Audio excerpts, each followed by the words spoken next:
Hello, welcome to the Wheel Talk podcast. I'm Abby Mickey. We're here to talk about women's professional road cycling. Luckily, I got some friends. Yeah, Abby, what's wrong? It's a bit sad today. This morning, my daughter looked me straight in the face, deadpan, and said, I don't like Taylor Swift. Ooh. No, she didn't. She 100% did. Brutal. Why? I don't know. I asked her why she had to break her mother's heart like that, and I think that this must be how my parents felt when I said I didn't want to go to church anymore. But were you playing Taylor Swift? Is that what happened? Yeah, I was playing the Lover album. Okay. Oh, there you go. Maybe she just doesn't like that album. And she was like, I can't do it for the 1,000th time, Mom. But I can't sing Do Re Mi anymore, so someone's got to give. And she doesn't know how to use the phone, so... Well, that was Lauren Rowney and Gracie Alvin that you just heard here with me today. The three of us are going to talk about women's professional road cycling. Sanremo was this weekend, and I think we have a lot to talk about. Plus, Brugge-De Panne is coming up next. Let's open the podcast with a tiny bit of news.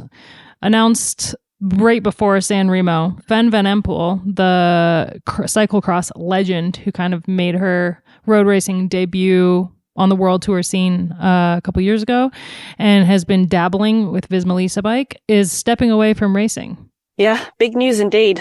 There's been a lot of commentary around it, and I don't really have a big takeaway other than we've seen a lot of young athletes before. I'm going to use the Marianne Vos example where, you know, very successful cross rider, and she did the combination of cross and road and always took that little rest. And that's probably why we never saw it Omloop Het Nieuwsblad at the start of the season, and why last year was the first time that she did it.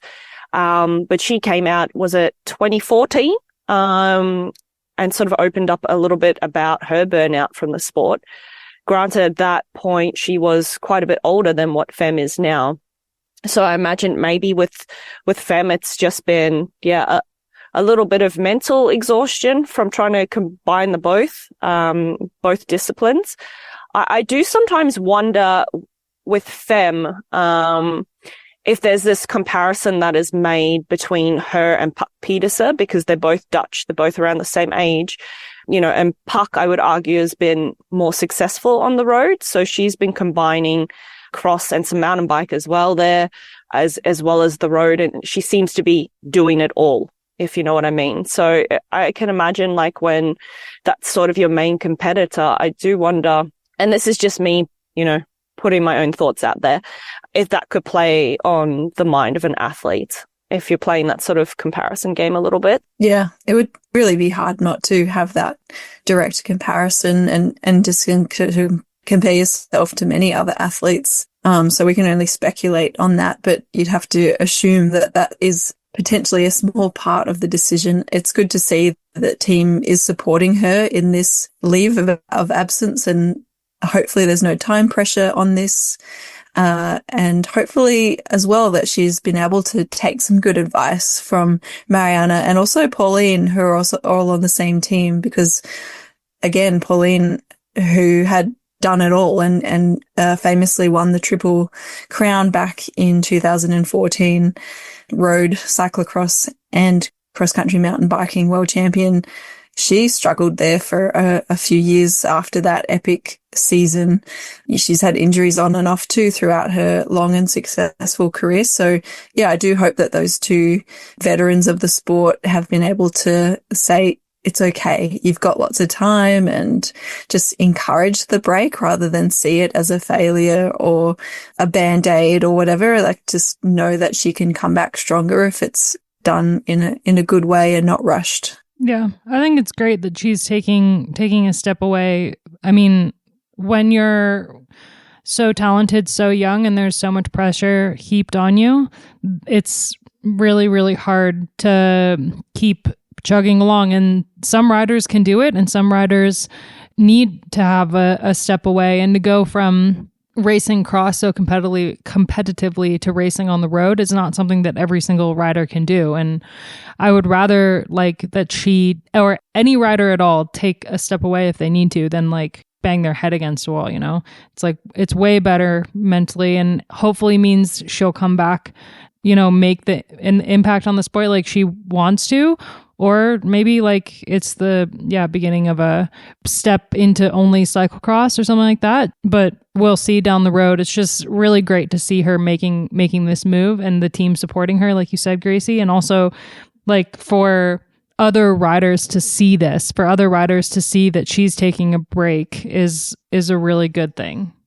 All right, let's talk about Sanremo Women that happened over the weekend on Saturday. We had the first in 20 years, but the first televised and the first in this kind of modern era of bike racing. There were a few early breaks, but nothing really stuck. And going into the Cipressa, you had teams like UAE, Canyon SRAM, FDJ kind of on the front, making the pace hard. On the descent from the Cipressa, PFP, Pauline Ferrand-Prévot, pushed the pace a little bit, and there was a selection, but it came back together before the Poggio, where we had some big names setting a relentless pace up the bottom slopes of the climb. Cecily Uttrup-Ludwig had a really incredible pull, and then we saw the attacks that I think we'd all been waiting for all day. Kasia Niewiadoma went for an attack. We had Demi Vollering on the attack right before the descent. The descent was another selective chunk of the race. We saw Kat Ferguson go down a couple times, but luckily pop back up pretty quickly, do a really incredible cyclocross remount on her road bike mid-descent. And then at the base of the Poggio descent, there was a incredible attack from Elise Lange-Borghini. She was unfortunately brought back by a pull that will remain in everyone's brain for the rest of eternity from Lotte Kopecky, and Lorena Wiebes took an inevitable victory in Sanremo. Second place was Voss, and third was Noemi Ruig, with just like continuing this incredible run of form that she's had. So a lot to talk about. Yeah, I think we were not disappointed by the finale of this race. Obviously, much like the men's race, the first three quarters, you don't need to watch. You don't need to go watch the replay, but it's the finale was so spectacular, and I think we're all on the edge of our seats, particularly in those last 4 or 5K or 10K, I should say, and what a privilege to see pretty much every single of the best names in women's cycling. There really weren't many that didn't go to this race, and just to not know who was going to take the crown, I thought that's brilliant. So if we're ever going to just judge races by their finale, this is going onto the top of the leaderboard for this season's of best yet. So yeah, there's a lot to talk about for sure, but yeah, I just wanted to say overall, yeah, we got what we were hoping for, which was an exciting and unpredictable race, and hopefully one that we should be seeing in the future again and again. And yeah, to have this as a bit of a rehearsal almost for the next few editions, I think it was surprising in the way it was run and won as well. So I think that tactically they're going to have to reassess things in future editions. But Loren, do you want to pitch in, and I'll follow up with some other comments? Were you commentating, Gracie, on this one? No, in Australia, we just had the world feed, I think. So unfortunately not. Yeah, that's a bit of a shame, because I would wonder what it's like to commentate on a race, like Abby said, that's being televised for the first time, and kind of, we know what happens in the men's race, but that's, when we compare the women's races like Flanders, Flèche Wallonne. Well, Flèche Wallonne's a weird one, isn't it?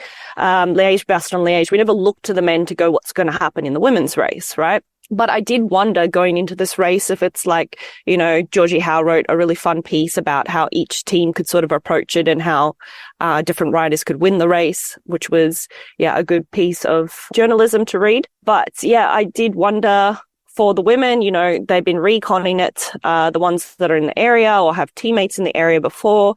They were out there reconning the days before, having, a hard crack at those different climbs.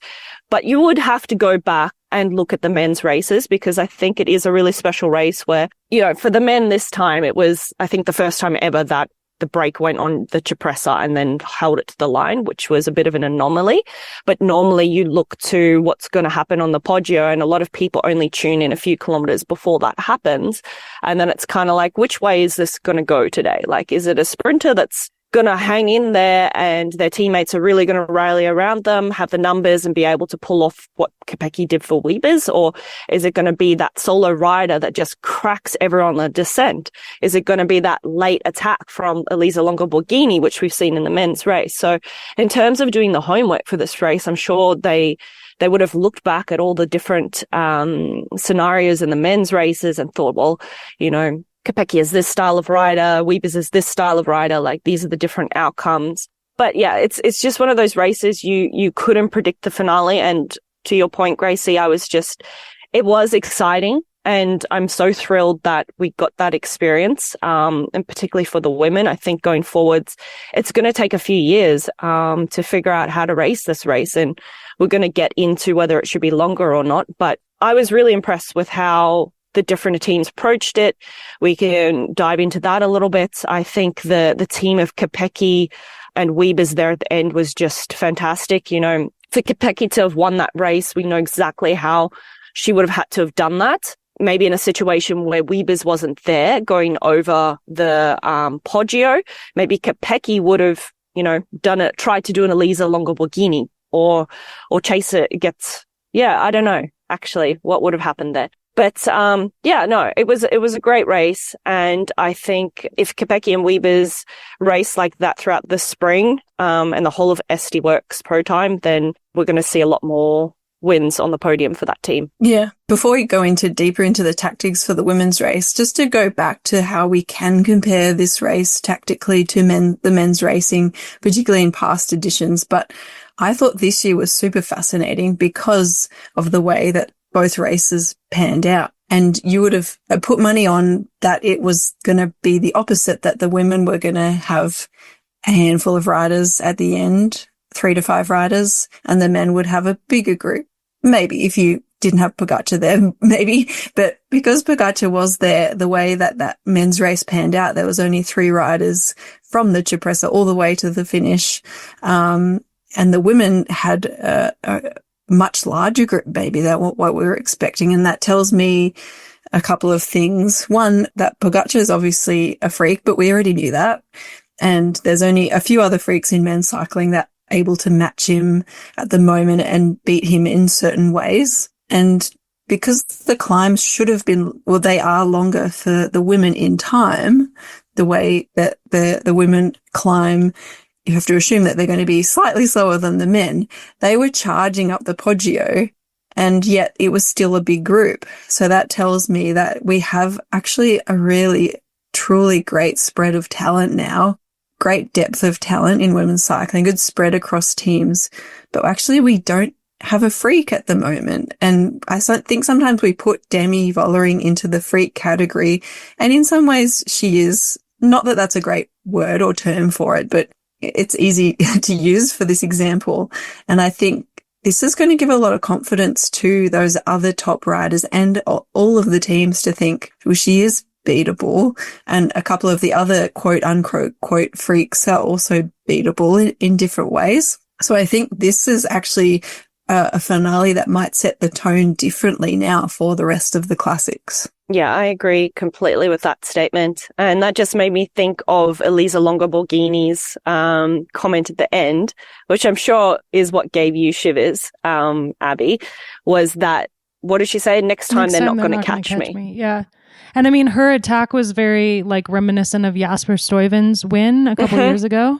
Which of course, when that happened, they were on the same team, and Elisa would have been watching that and would have watched how that played out, in anticipation of this race. Cause she's a rider who wouldn't have been able to win it in any other way than an attack like that.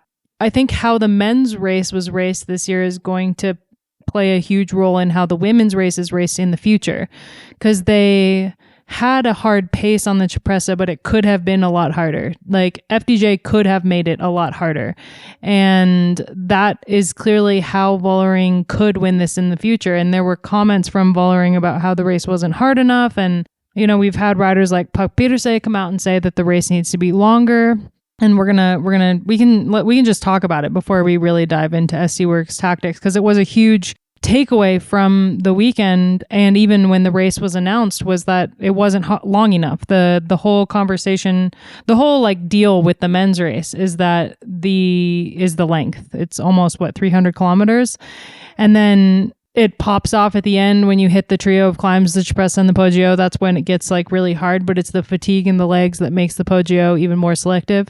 And the women's race at 160, it just was never going to be hard enough with only 160 kilometers for that to make as big of a difference. I would like to argue that I don't think, even if it was 200 kilometers, that it would do anything to make the Poggio more selective because of fatigue in the legs. I think that we are in a day and age where women train longer and harder, and they have the time to do that because they're paid full time to race. The professionalism is up, blah, blah, blah, blah. We talk about it all the time. And so when it comes to making the race longer, you could make the race longer just to say that it's longer because the men's race is so long. You can make the race longer to prove the women can race that distance, but we don't need to do that because we know that they can. That's dumb and misogynistic to just say that we need to prove the women can race a 200 kilometer race plus. 200 kilometers isn't going to make the race more selective because teams, especially the top teams that are already fighting for the win, are dialed in their nutrition. They have incredible nutrition sponsors, and none of them, they're all fueling properly to be firing on all cylinders when they get to the Cipressa and the Poggio. And it's exactly the same on the men's side. I was talking to some of the men about the men's race, and at this point, the 300 kilometers is not making a difference in the finale. It's not making the men more fatigued once they get to the Poggio and the Cipressa. It's just not the same as it used to be. Now, riders are fueling well enough. That's just a really long day in the saddle, and a lot of the guys don't want to do the race. A lot of guys are like, please, for the love of God, don't send me to Milan Sanremo, because it's so boring and it's boring to watch. And if it's not fun to watch, then why the heck are we making it long? Like, there's a reason that this race is so iconic, and it's because of the finale. And that's going to be exciting no matter how long the race is. I think making the race longer, yeah, you could make the race longer just to make it longer, and I wouldn't have a problem with it. But I just don't think you can say that you could make it 200 kilometers and it's going to be more selective. I feel like the way to make it more selective is to race it harder and more selectively, which they didn't really do. And I think a lot of that has to do with that they haven't, pretty much the whole women's peloton, although maybe Voss has done this race before, hasn't raced this race. So they don't know how to race it. And so they could have raced that hard, the three climbs and the Cipressa harder, and that could have made it more selective. But now I'm just kind of ranting, but it's a point that, you see over and over again in the lead up to this race, after this race. And I think it is a kind of obnoxious conversation because no one wants to watch the 300 kilometers of the men's Milan Sanremo. No one cares. Everyone tunes in with like 40K to go. And if you don't want to watch it, then why have it be that long? Why have it be 200 kilometers just so we can not watch the first 150 kilometers, No, I think you make some really good points, Abby. And what stands out to me is a couple of things, but I'm just thinking of cycling in general. And you made the point about nutrition and, just the 1%ers that a lot of athletes are doing now. So the world tour, but, the pro team level as well. And just across the board, I would say even the gravel type riders, those ultra endurance riders, we can see what they're doing now. So people are dabbling in these distances. So if I think back 10, 15 years ago, if someone said they did a 300 kilometer day, you were just like, you're insane. But I've got friends here in Bruges that do that, I would say, quite regularly now. Like, it's a bit of a fun thing to go out and ride 300 kilometers. Granted, they're not doing it as fast as the pro peloton. But to your point, I don't think it has that same, like, I don't know if the word is allure that it did years ago when we think, when technology wasn't where it was and, science wasn't where it was, and racing 300 kilometers was probably epic. And, that early break that went and sat out there all day. But yeah, so I guess if you've spoken to some of the male cyclists and they've said to you, well, it's actually quite boring. And it doesn't feel really like a challenge anymore. Does the women's race have to be 200? I guess not. Can they change the overall parcours? Nope, because we love tradition in cycling. And right now in this day and age, I don't see that happening. Maybe in the future, that's something that could happen. But again, it's a very much, the sport is so traditional that I don't see them wanting to move away from this like formula that, inverted commas, bunny ears works. And I don't think I mentioned it before, but like I was saying to my colleague here, yesterday at the working space, he's like, how great was the finale of both the men's and the women's race? And he's like, yeah, I just tuned in a little bit too late. I missed the Tripressa for the men, but he watched it for the women. So there you go. People are only really watching the last 25 to 30 kilometers of that race anyway. Yeah, I agree mostly with both of you. I do think that the women's race should be 200, 180 to 200. I think just the novelty of it is still worth it. I think there's, a lot of riders that would be like excited to have that one-off race in the year. That's just that bit longer. They don't need to prove that they can do it. That's definitely not needed anymore, but it's like just a nice, one of the special things that you can do in a season, that's different to other races. I think the coverage doesn't need to start from the beginning for men's and women's. I think we can safely say that for these races, starting 2/3 or half the way in is appropriate. The only drawback of that is that I think in future editions, now that the women's peloton has had a feel of how it can play out, they'll probably allow more of a sizable early breakaway, particularly if it's 180 to 200 kilometers. And that is a good opportunity for those smaller teams to get into the Brugge and show their colors in a well-known bike race. And that is part of being a sponsor for teams, is having that exposure. So I think still having a good chunk of those junk Ks on the live coverage is important for that reason, but we certainly just don't need the whole race. It'd be good if we could just get highlights of how the break was formed. I think that's important. But yeah, I would like to see it a bit longer. And I think that would encourage a better early breakaway and be something that a lot of riders would get excited about getting onto the roster because they want to do the longest race of the year because that's their jam. I don't have anything against it being 200 kilometers. Like, I think that's fine. But I just want to push back on that. Making it 200 kilometers would make it harder because I don't think it would.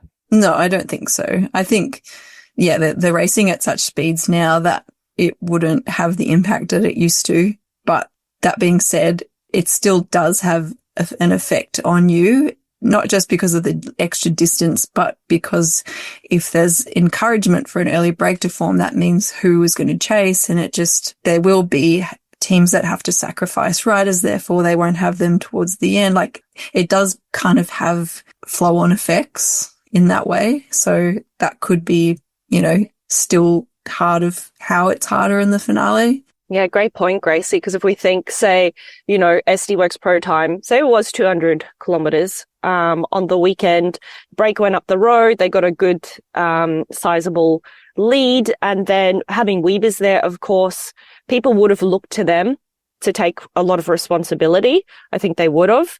And then I guess, when we look at the finale of this race, I think Kopecky still would have been able to do what Kopecky did. But imagine if she had to have done a lot more work before then to cover moves or, just to put Weavers in the right position. Would she have been able to bring back Elisa Longa-Borghini? Because it was really, touch and go there at the end. So it could completely change the outcome of the race because we can't forget that SD Worx still had supports. It was just at the very end that Kopecky was the only one left. Yeah, so the interesting parts to this race is the lead in to both of those climbs, and a good 5-6 teams did super good job in those lead outs into the Cipressa and the Poggio. Abby mentioned most of them already. So we had SD Worx, the UAE, Trek, Canyon, and EF, and of course, FDJ. I feel like FDJ didn't have the strength in numbers at this race, and I think that's what played into their tactics. I think Labousse was really the main person that Demi was able to lean on to make anything possible for her, and it just wasn't enough. I think if they had more numbers who were able to really drill it once they got into those climbs, that would have made much more of an impact. And I think they just didn't have it this time. And I think that's why we didn't see any really good attacks from Demi or really huge increases of pace. I think we were expecting that, and we didn't. That was one of the few things that we didn't see. When the race was finished, I was kind of like, why didn't they make that climb harder? Like, I was just puzzled as to why mostly Demi and FDJ, but also a couple of other teams didn't fully capitalize on the Poggio. And then I went back and I not only rewatched the sprint, but I rewatched the Poggio, the lead in to it, as well as the climb, to see actually what happened. And actually the teams that had the most interest in not having a sprint and not bringing Wiebes or Balsamo to the finish, they were trying. The climb was just not, the characteristics of the climb just wasn't suiting the way that the race was playing out. And that was probably because it had been too easy for the majority of the kilometers. It was probably a little bit too easy on the Cipressa because maybe it was the FDJ that should have made it harder. Maybe a couple of other teams could have also made it harder, but there was just still too many riders there and too many riders leading in that could let other riders still be fresh for the climb. So actually, Labousse, I'm not sure if she was going really good or not. It was hard to tell on the coverage. She looked good enough though, but she was letting Canyon do most of that pace making. Yeah. And at one point I was wondering, like, what are they going to do? There was only 2 of those FDJ riders left, and Demi was one of them. And she did end up riding up to Labou, and I'm not sure what was said, but I assume it was like a confirmation of their plan, or to say, I need you to make this harder. Like, there's way too many people that are still here. And they would, if I was Demi, I would be telling her, like, we have to rip it pretty soon because otherwise we won't have shelled the people that we need to shell. And Labousse still didn't quite move up for another few hundred meters. So I'm not sure if she could or not, or if that attack she did make, which was about 1.5k to go from the top, if that was their plan. And then Demi she was out of position as well. So I'm not sure if she was supposed to capitalize on that or if it just wasn't feeling right for her. But I think they did want to try and they just couldn't for whatever reason. Namely that others were trying. Kenya was trying, so their pace was high. Maybe they needed another FDJ rider there as well. And maybe Demi was a bit out of position, but they pretty much just ran out of road.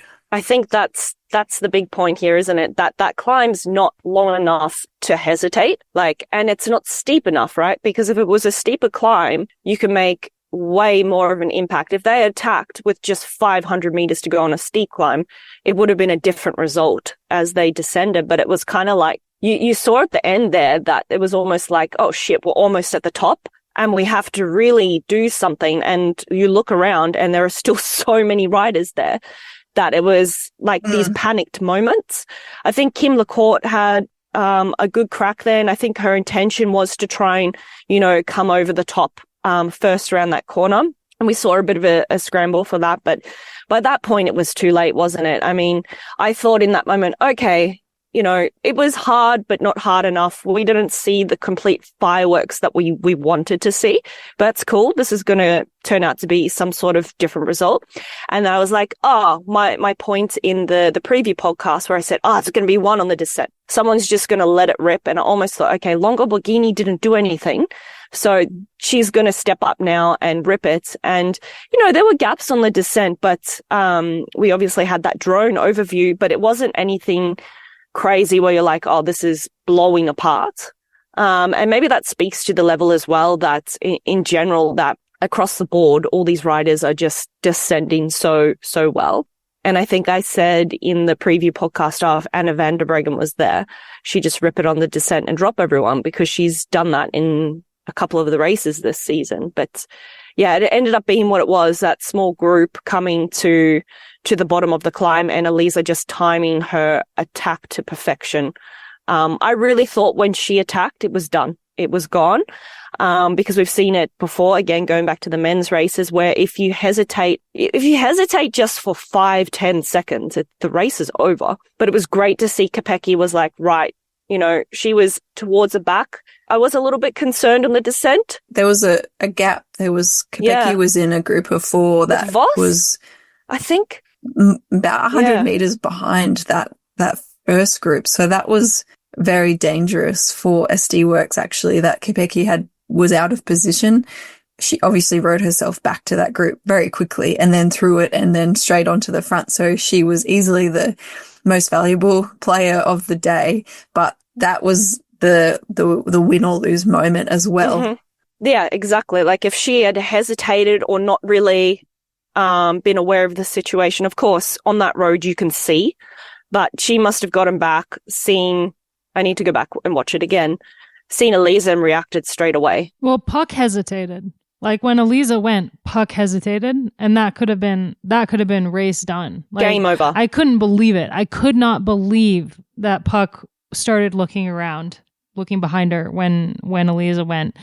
But yeah, Kopecky was just on it. And like before the race, they were asking Kopecky about the plan. Like, was there any infighting between Wiebes and Kopecky? And Kopecky's answer was so blunt, just like, no, if she got away, that was her opportunity. But if it came down to being a race for Wiebes, then she had no problem going for Wiebes. And she completely did that. Like, she just, no hesitation, got on the front, pulled back Longo Borghini. It was such an incredible moment of teamwork. Like the kind of thing that there's been multiple moments this season where like, okay, if you want to show someone how to do a race tactic, you show them footage of this moment of like, if you're like, hey, you want to know how to not hesitate for a teammate, it's this moment where Kopecky just immediately rides back to that group, gets on the front and just pulls Elisa back, even when it was coming down to the wire and it wasn't quite clear if they were going to bring her back in time. She didn't ever let up. She just kept the pedals turning, kept the power going, and brought her back. And the stark difference between Kopecky and Wiebes's teamwork in that moment, and Kopecky's teamwork specifically, and Visma Lease Bike and PFP and Voss was like, they were just, those two were on completely different pages. Like when you finish a race and you're second and fourth, you've done something wrong. And obviously, Pauline was relegated after the finish for running into Noemi Ruig, so she ended up 12th on the results, but she was fourth in the sprint, and they were on opposite sides of that group sprinting for the win. And yeah, if PFP had been, leading out Voss and they'd been communicating better, would Voss have beaten Wiebes in a sprint? Probably not. But it just kind of is something to mark for the future classics races where those two are supposedly teammates helping each other win the race. And they are clearly not on the same page like SD Worx. And an SD Worx that's on the same page is not something that other teams want to go up against. But they are obviously like totally dialed in what they're doing. Yeah. I think Wiebes even made the comment, right, that she was like a bit surprised by Voss. I mean, you should never be surprised by Voss, but it wasn't like it was daylight between her and Voss. Like, Voss can win in a situation like that if she's well supported. And yeah, to the point of it being 200 kilometers. Well, sprinting, I still think at the end of a 200 kilometer race can be something else. Yeah. But yeah, it's, I love that Kopecky just absolutely drilled it. Her body language, she gave everything. And as you said, Abby, she didn't stop riding. She not only chased down Elisa, she kept that lead out going, kept that speed high, for Lorena. And yeah, and then to the point of Visma, I think you could tell from much earlier in the race that Voss and Pauline, maybe the only bit of teamwork they would do is to not chase each other down if they were in a breakaway group, because they were just always floating around the bunch completely apart. I didn't see them chat much or ever. Yeah, I think it was frustrating to see how that played out in the finale, but I think they're probably just so used to racing alone and on instinct that that's something that they're going to have to really work on if they want to get any good results. But peloton has changed since they were last teammates. Like, it's unrecognizable. Yeah. But how cool is it that all that time has passed and Voss is still, you know, like, had Wiebes not been in that group, like, Voss is still the one to beat after all this time. I love it. And I mean, like, there were obviously other sprinters in that group. Balsamo was in that group, and she had the climb of her life on the Poggio. Oh my gosh, she looked amazing. And Little Trek did such an incredible job just keeping the pace steady for her. Like, they were on the front on the Cipressa at one point, and they were keeping a pace that was like hard enough that there weren't many attacks, but easy enough that Balsamo was riding well within her comfort, or comfortable, like probably not well within her comfort zone, but comfortable enough that she wasn't like pushing too much that she would lose it later on. And I was just so impressed with Balsamo, and it's a bummer she couldn't be in the sprint. I think, like, for her, she would have been, you know, it would have been harder to move up in that group when Kopecky was making the pace hard. Wiebes was already so well positioned, and positioning once they caught Elise Lange-Borghini and started that sprint was everything. And she just wasn't in a great position and probably didn't have. Well, she was actually. She was on the wheel of. She was on the wheel so of just Voss. Didn't have it. Pretty much that whole run in. She couldn't get out of the saddle by the replays that I could see.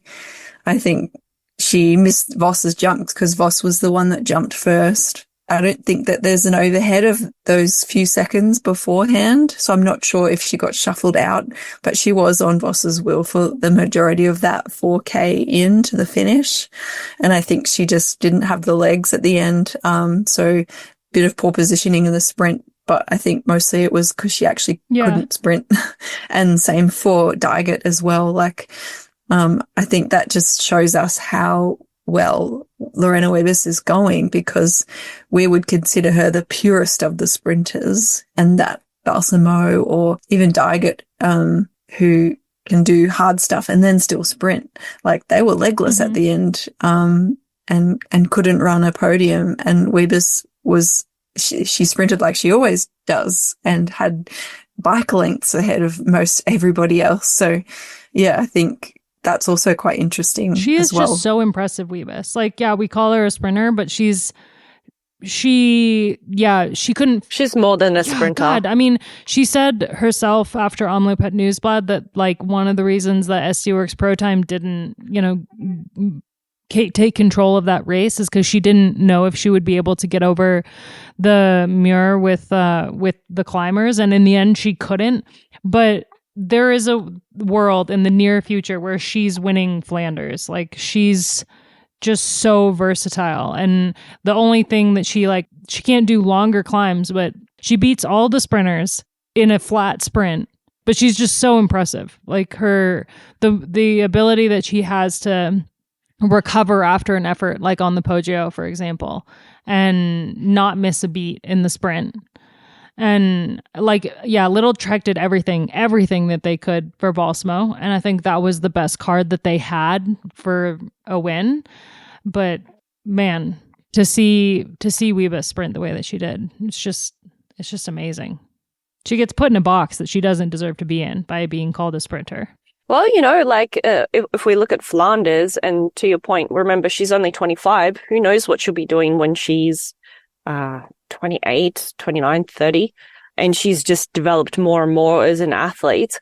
If Wiebes is there, and when Kopecky does Kopecky things, or Elisa Longo-Borghini, or Cassia on a good day, for example, and she's still there and she's in that group, well, yeah, anything can happen. And I'm trying to think the last time that Flanders was won with a group of more than 10 riders. Was it when Corinne won in 2017? That was more than 10. And that was a different course, probably, right?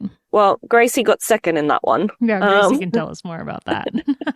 But that had, like, riders like Gracie there. who obviously has a very good sprint, but is a classics rider. I think Corinne, that was a season where Corinne sort of surprised everyone with her climbing abilities because, she'd won Binder. She won Binder, which was sort of unheard of for a sprinter, like, again, going back to putting people in boxes. But she just had one of those seasons of her life. And from then on, she could hang there with the climbers on certain races. Yeah, to your point, I can see Wiebes winning Flanders one day. What that situation will look like, I'm not sure, but I think she could do it. Maybe we'll find out in like 2 weeks or however long. Imagine. Coming up Flanders. No, I want to see the rainbow stripes, please. Again? Come on. Again. Can never get tired of that. Around the Flanders win. I guess Elisa won it last year, to be fair. But yeah.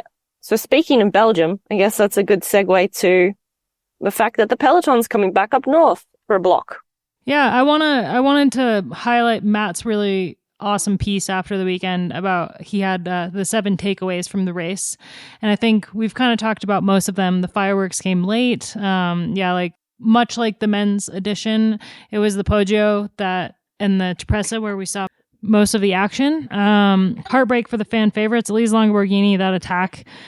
Oh man, I was screaming at the TV.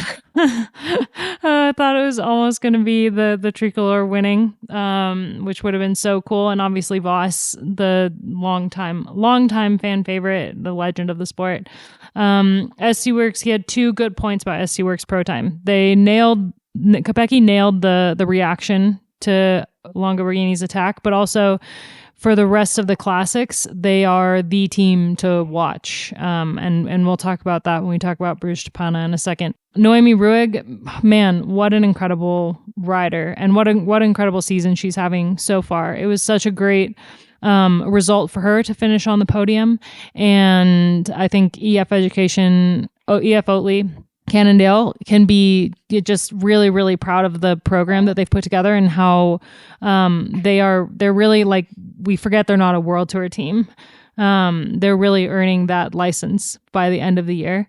We talked about the length, which Matt got into a little bit as well. And there's some, if you go to that piece, which I'll link it in the show notes, there's a lot of commentary in the comments from members about that. So I myself dove into the comment section for fun. You need to go back to work when. And how much this race plays, this edition, this kind of quote first edition plays into future editions and what the women can take away from it. And I think looking at, the men's edition this year is even more interesting when you think about the future editions of the women's race. So we love Matt. So just wanted to highlight his piece a little bit and definitely go read it if you want some more breakdown of Milan Sanremo or Sanremo Women.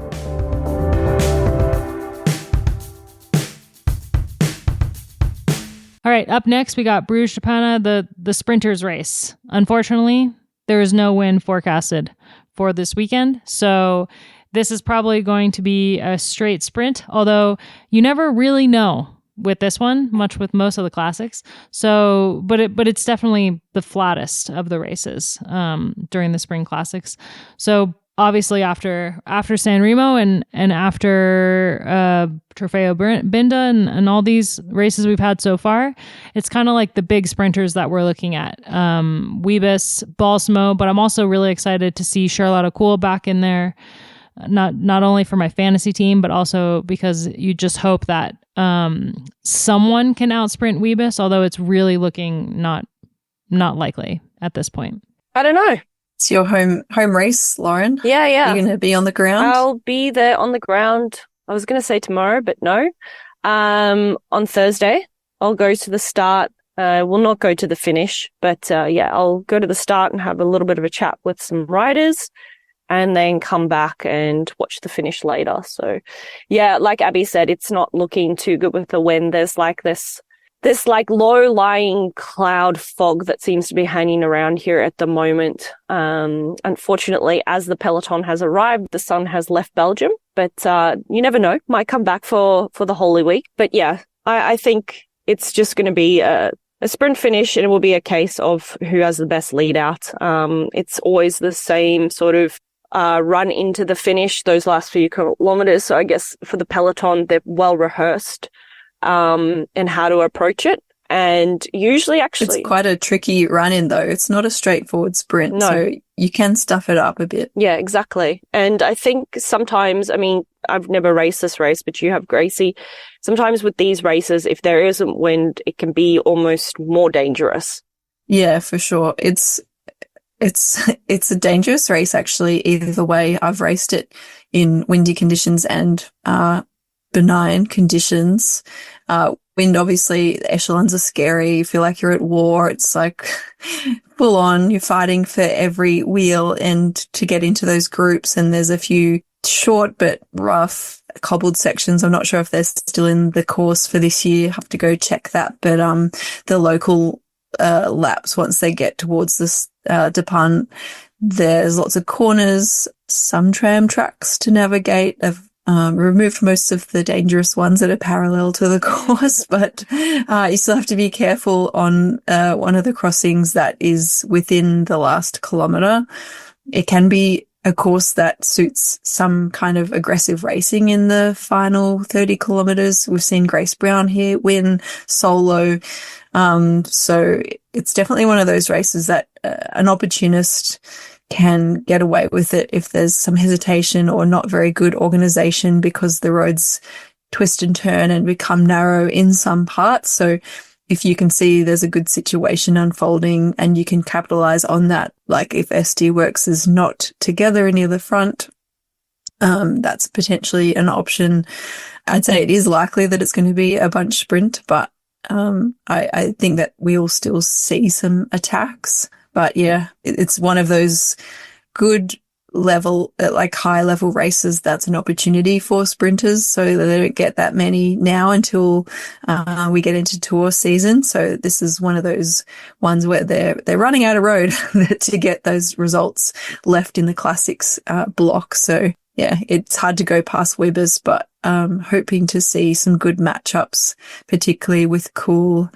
Who else would we be looking at for sprinting? Obviously, Balsamov, she's on the start list. I think, and you've got riders like Georgia Baker from Liverlula Jaco, who will be potentially, I'm assuming, their sprinter for this race. Well, you pull up the start list. This was actually my final race ever, because it was in the COVID year where we had the calendar turned upside down on its head. Well, that's right. And I don't really count it as my last race, because Flanders was the second last race, and that's a nicer way to finish my career on. I had such a horrible race in Flanders for my last one, so it was not a bad thing to have one more race to go, but I certainly did not enjoy this one as my final race ever. But I did enjoy it over the years, but particularly if it was a windy race. We had a nice lunch date the week before, I think, and then I came to the start line to give you one cuddle before. Yeah, that was really good. Yeah, but yeah, definitely not the race you want to go out on. But still, at least I got to be there for it. That was quite nice. Well, sprinters, Consoni. Kiara, I'm excited. I'm curious to see how Consoni, she wasn't going super well earlier in the season at UAE. I think she probably would have expected more of herself there. But she got third at Oetingen earlier, and so I want to see her up in the sprints more. Like, she is a rider who has shown so much potential in the sprints, and having moved to Canyon SRAM, I think they could put together a pretty incredible lead out for her. Like, Micah van der Doen is in theory on the start list. Got Ali Wollaston, Zoe Backstead, yeah. So that could be a good one. I think, is this Ali's first race for the European bloc? Ali Wollaston, she just came off the track, I think. So that's one to keep your eye on, I would say. I'm curious to see how she goes here. Yeah, she won Almeria like a month ago. Yeah. Sara Firorin, who got a podium at the UAE Tour, could be one. I don't know if Daria Pikalik is on the list for... She's not. She's injured. That's right. Yeah, she crashed in Binda. Oh, that's a shame. Or something, and she's out with like a broken... She had surgery. Oh, she crashed at Setmana. Well, that's a while in the ago first now. stage of Semana Valenciana. Okay. And she's out at the moment. But she's on your fantasy team, so you want her to be a good pick. I'm looking forward to seeing the Emma Norsgaard, Clara Caponi, Elisa Balsamo trio. Mm-hmm. And Ilaria Seguedi. I think that's going to be a good combination. But yeah, SD Worx-Protime, they do have a good... They've only got 4 riders on the list. No, 5. It's still a good team. Like Gracie said, because of the run into the line is so technical at times and narrows and winds. It's really a game of, yes, there are some pretty strong sprinters on the start list that could factor, but a lot of it is how well can the team navigate those final kilometers and stay together and keep their sprinters safe. Because if we remember, I think it was last year or the year before, Balsamo was going up against Wiebes, and it was when she just won Binda the last time, and Wiebes wasn't caught in a crash, but was kind of like caught up near a crash and broke a spoke. And Balsamo won that sprint. So the team aspect is going to come into play a lot because of the technical nature, and like Little Trek has such a strong team in theory on paper, and SD Worx-Protime as well with like Barbara Garishi, Julia Kopecky, Marta Locke, who just won. Yeah, so in good form. Yeah, it's going to be a good head to head of those 2 teams, I feel like, and then there will be some other teams kind of hoping to feature, but no one quite as strong as those 2 on paper. One young rider I'm curious to see how she matches up against the best sprinters in the world is Karis Lloyd from Movistar team. I think she won a stage in the race that Ellen van Dijk won overall. Extrema. Yeah, at Extremadura. That one. So that's a young rider. I'm just looking at Movistar's lineup. Olivia Barrel. She won the bunch sprint. Yeah. So she didn't win the race overall, but she won the bunch sprint for 3rd behind 2 riders who were off the front in the second stage of Extremadura. Yeah. But she won ahead of like Clara Caponi, who's obviously a very, very good sprinter, very good rider. Yeah.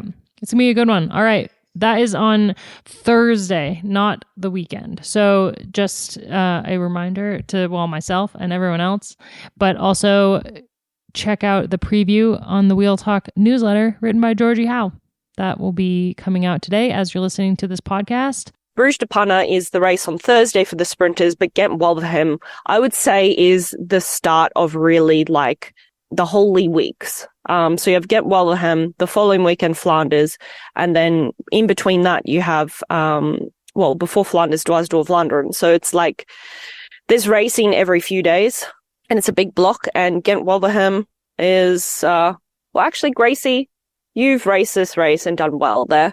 How does your form at Gent-Wevelgem tell you how you're going to sort of line up for the next couple of races? Yeah, it's kind of, it's actually, I don't want to say it's a tricky one. They're all tricky in their own way. Georgie actually sent us through a nice infographic this week of the predicted wind, and that is often a big factor at this race. There's quite long stretches of road that goes in the same direction, most notably on the way out, but definitely on the way back in. So there's like a good 20-kilometer stretch of road that goes in almost the same direction all the way to the finish. And if the wind's just right, it can be just carnage after carnage has already unfolded in the laps over the Kemmelberg. So it looks to be a tailwind this weekend, so we won't be seeing splits in the peloton from crosswinds, but if there's already big splits in those laps that are very difficult in their own right over the Kemmelberg, in those trio of climbs that they have to tackle twice, I believe, the peloton is already splintered quite a lot. You usually see a group of probably 20 these days, maybe 30 if it's a more benign weather day and the field is good and there's been no super heavy dominant riders. But we're looking at a group of about 20 to make it through those couple of laps. Would you agree with that? And if there's a tailwind following that shortly after that, it's going to be very difficult for anyone to come back to rejoin that group. So then it's a question of who is in that front group or two front groups that may come back together in the last 20 or 30 kilometers. So Weebus, this course isn't hard enough, I think, for her to get shelled. I think it's worth trying. The climbs are hard. I've always found these climbs really difficult. They're a bit awkward and you don't get a lot of rest between them. And I think that's what makes that part of that phase of the race really difficult, because you don't get a lot of rest between the assaults, and the Camelberg itself is really difficult. The stones are really rough. They're big, round cobbles, and it's just a really uncomfortable surface. I was trying to find the right word. Uncomfortable surface to ride over, and it's steep. So that one definitely blows the peloton up a lot. But the other two climbs on the road surface, they're also tough. One of them's steeper and shorter and narrow, so the race really gets strung out there, and it's a good launch pad for attacks afterwards. And then the other climb is just an awkward gradient. It's longer and it really just drags on the legs if you've already been hurting. So yeah, I think that we're probably going to see another Weebus win if she has a good day and nothing goes wrong. Otherwise, yeah, it could be an interesting one. If they have less sprinters there in the finale, it'll be more aggressive. Yeah, like looking at it, this one is kind of like Lauren said, like a baby intro into the bigger classics coming up, because it can be selective. I remember on the climbs, we always see attacks from like Kashini Odoma has attacked on those climbs before. We've seen groups go away on that climb, really selective, small groups of like 3 or 4 go away on those climbs and get brought back together. It's been won solo by Marlon Reusser last 2023. She won it solo when she was with SC Worx. Weebus won it last year with Balsamo second. Balsamo won it in 2022 when she won the triple, when she won Binda, Brugge-De, Panne, and then this one back to back on that string of results. So for the most part, it's kind of a sprinter friendly race. Like Lotta Hintala has won it, Marta Bastianelli, Kirsten Wield. But it can definitely be more selective, and a rider can take an opportunity to get away, especially if it's windy and especially if kind of there's any hesitation. I'm thinking like specifically of the crosswinds where Little Trek, I think it was last year, had like 5 people in a move of 7. And when they were splitting it in the crosswinds, and then that came back together. But it can be a really interesting race, and I think we'll say a lot. The way that this race is raced will say a lot about Flanders to come. But of course, like Dwars coming up the following week is also a big indicator. But this one's harder than Brugge-De, Panne. Oh, Not yeah. quite on the level of Dwars. Harder than the pancake, but definitely one to watch. And Brugge-De Pancake. That's a good name for it. Brugge-De Panne cooking. I love looking at past results because there's always like people that I forget. Like I forgot that Dignan won this in 2012, the first edition of it. Lauren Hall won it from a breakaway. That was a good year. Good times. Anyway, 2 bike races coming up this week. And then we get into the real meat of the classic season. Dwars, Flanders, Paris-Roubaix is coming. Let's wrap up this episode with obsessions. You guys want to go first? One of you? Pressure's on. Oh, I've been trying to think of one. I've been listening to a podcast that's actually not that new. It's probably like 2 or 3 years old, called Scamander. So it's just one of those ones that's a bit of like a true crime, but not violent, which is good. I don't really like listening to violent ones anymore. It's like she scams people, much like the apple cider vinegar story of the Australian woman, Belle Gibson. This American woman, Amanda Riley, pretends to have cancer, and yeah, takes people for this ride for a long time and takes a lot of money from people. And I just find those stories interesting. that just the psychology of why you would do that and like why people fall for it too. Like I quite enjoy cult podcasts or stories. I just think it's really fascinating just because you think, oh, I would never fall for that. But anyone can actually if they know how to press the right buttons. And that's what makes those people so dangerous. But yeah, I did know someone that took a few people that I know and myself included for a ride with a story like this. So it's kind of interesting having had it happen to you as well. Okay. What am I obsessed with? Because the bike racing is coming back to Belgium, the Ronde for the men actually starts in Bruges. So we alternate between Bruges and Antwerp every 2 years.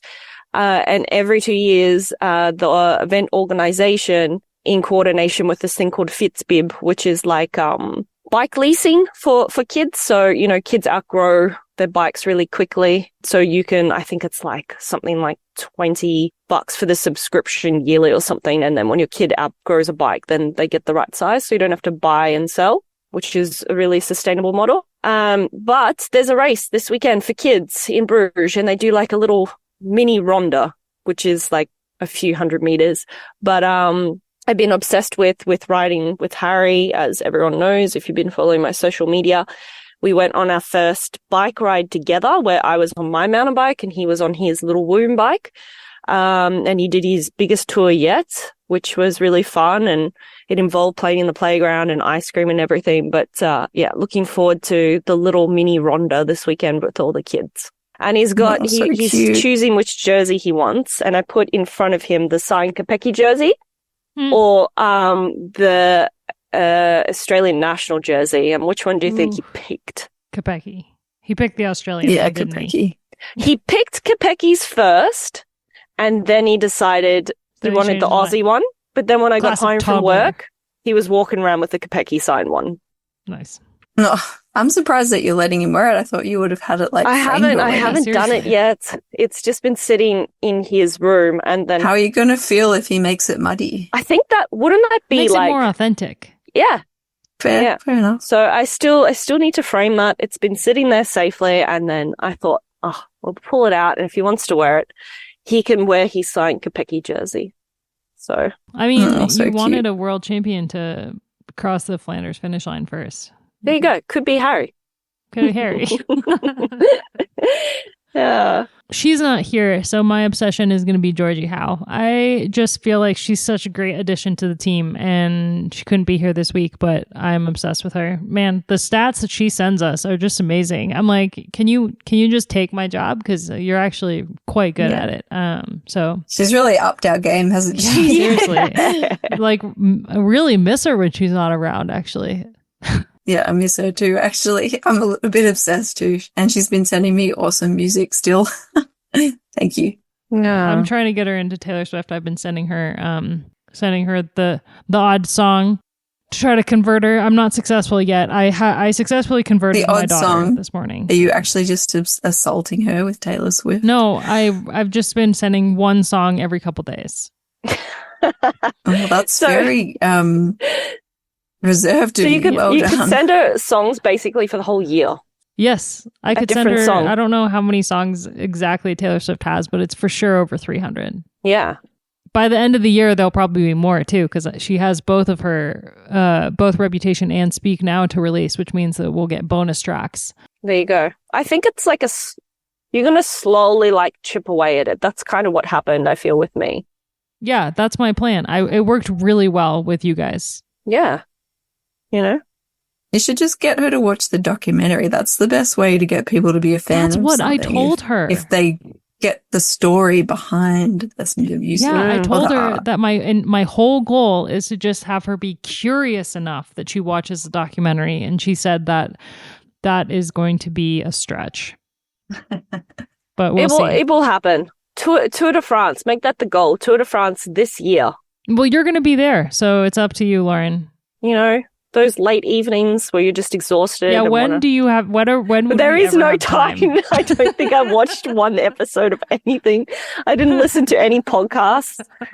Yeah, what am I talking about? No, it's like a black void of a week, the Tour de France. Yeah, all you know is cycling. Yeah. And not even any other just Tour de France. It's this weird existence you live in for about 10 days. Yep. Yep. All right. Or 28 days if you do the men's as well. Gracie's That's some really kind bizarre. of legend. He comes out of it and the whole world's on fire. Yeah, that's what it feels like. You're like, Trump's president again? How the hell did this happen?